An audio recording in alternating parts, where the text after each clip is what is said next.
এক অভিনব কায়দায় হলদিয়ায় কারখানার গেটের সামনে শ্রমিকদের বিক্ষোভ।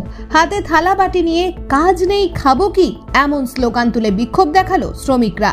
হলদিয়ার দুর্গাচকে টাটা স্টিল কারখানার গেটের সামনে কাজ হারানো শ্রমিকরা হাতে থালা বাটি নিয়ে কাজের দাবিতে বিক্ষোভ দেখালো। প্রসঙ্গত, এই কারখানার 21 জন শ্রমিক 5 বছর ধরে কাজ করে আসছে। হঠাৎই তারা রাজনীতির শিকারে কারখানার কাজ থেকে বিতাড়িত বলে অভিযোগ।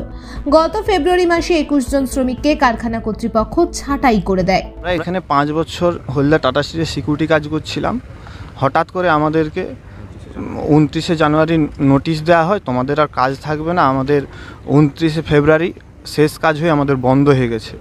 আমরা এখন এই মুহূর্তে খাবো কি বা আমাদের পরিবার পরিজনকে নিয়ে কোথায় যাবো? এতদিন কাজ করার পর অবৈধভাবে হঠাৎ করে ম্যানেজমেন্ট বন্ধ করে দিচ্ছে, তাই জন্য আমাদের আজকে থালাবাটি নিয়ে বিক্ষোভ। শ্রমিকরা কাজ হারিয়ে সংসার চালাতে না পেরে পুনরায় কাজের দাবিতে লাগাতার বিক্ষোভ দেখাতে থাকে কারখানার গেটের সামনে।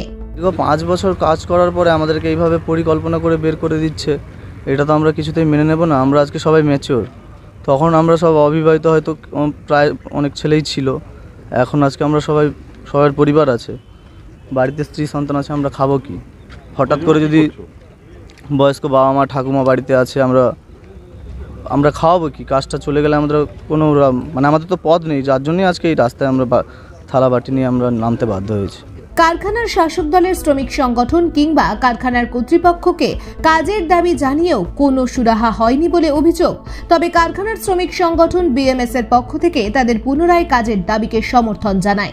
কারখানার অন্যান্য শ্রমিকরাও কাজ হারানো শ্রমিকদের পাশে দাঁড়ায়। পূর্ব মেদিনীপুর থেকে সৌম্যজিৎ চট্টোপাধ্যায়ের রিপোর্ট, বাংলা দর্শন।